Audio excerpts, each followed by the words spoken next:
Hello, my name is Steve Lynch, and my story begins in Santa Clara, California, where I was born. When I was 2 years old, I fell into our backyard pool. My mom was doing yard work, and by God's protective hand, my 7-year-old sister saw and noticed, and I was rescued. I didn't stay in California long, but by the time I was 5, my family picked up and moved clear across the country to Connecticut. When I was 7 years old, my friends and I were playing hockey on a frozen pond. The ice gave way and I fell through and nearly drowned. A neighbor heard me, thank God, and grabbed my hockey stick and pulled me out. I was in the icy water for what felt like 20 minutes. When I got home, what really surprised me was my father's response and lack of concern. He was indifferent despite the fact that I almost drowned. But let me tell you something. One of the happiest days of my entire childhood, maybe even my entire life up till now.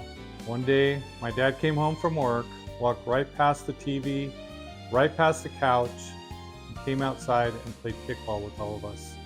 This was a man who worked so much you practically had to schedule an appointment just to say hello.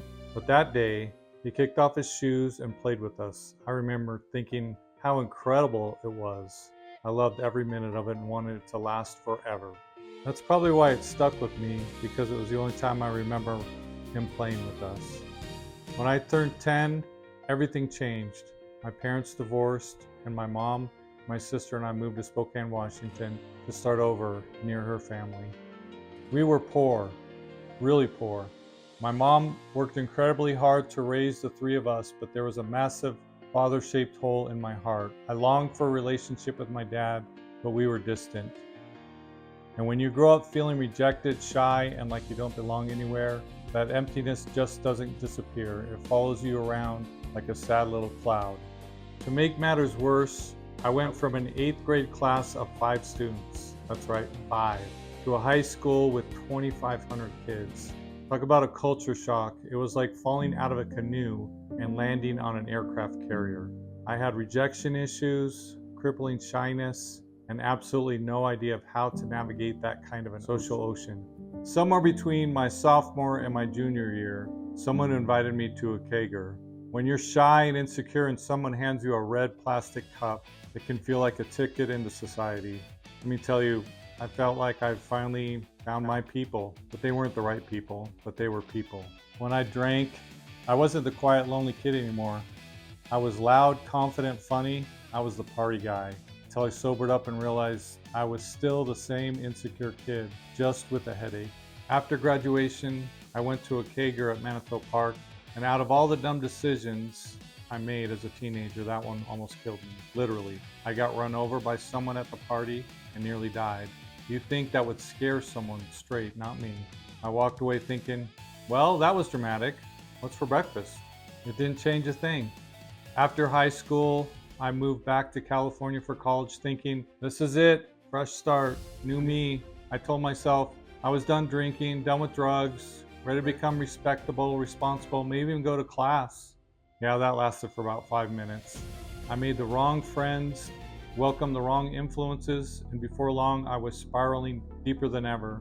I was drunk or high almost every day for 5 years. My grades were terrible, and honestly, I'm surprised the school didn't send out a search party just to confirm that I still existed.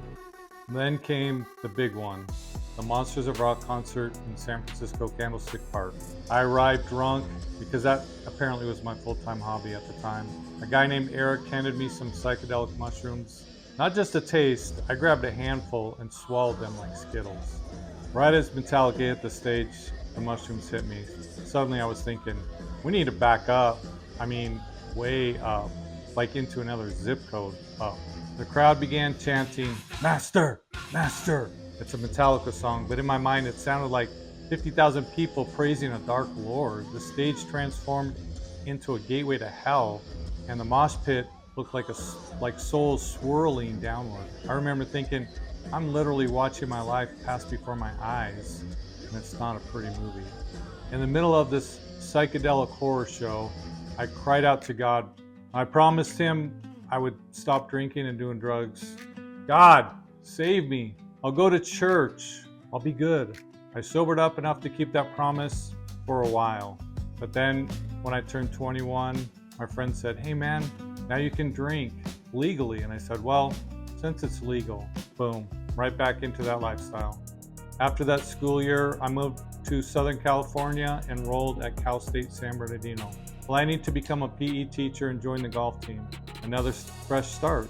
At this point, I had more fresh starts than a shampoo bottle. Deep down though, I knew I needed a change. I just didn't know how. One day at work, a girl named Allison invited me to her church. We talked briefly about God, and I found myself trying to justify my lifestyle, like I was auditioning for the role of reasonable sinner number 3. But later, alone with my thoughts, I wondered, what if I could be different? So I decided to go. I got lost. I was late. I was hungover, just your average Sunday morning. The church was packed. I almost turned around and left, but something made me stay. And that day, God met me. The service was electric. The joy, the worship, the life. It was unlike anything I had ever experienced.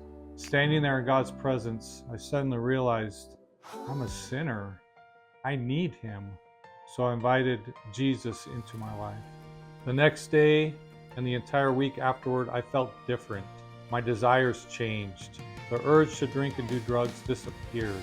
My mind, which had grown filthy over the years, felt cleansed. A huge weight lifted. Chains I thought I'd never escape were suddenly broken.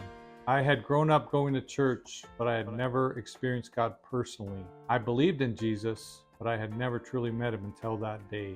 I began attending church every week, though at first I'd leave immediately after the service because I didn't think I could talk to these holy people. I was still cussing every other sentence. I thought they were saints, and I was the before picture. Turns out I was wrong. They were just normal people who loved God. I also began attending a Bible study and prayer meeting with a neighbor. God's presence there was so strong, really strong. I felt like stepping into another realm. My stress melted away, my anxiety quieted. God became real to me in a way I never imagined. For the first time in my life, I wasn't enslaved to drugs, alcohol, or cigarettes. I was free. I felt like I had climbed Mount Everest and finally reached the summit. That was 35 years ago, and I haven't touched alcohol or drugs since. This wasn't willpower or self-help. This was God's miracle working power. His presence filled the void inside of me, and I don't miss that lifestyle at all, knowing the pain and destruction it caused me and those around me.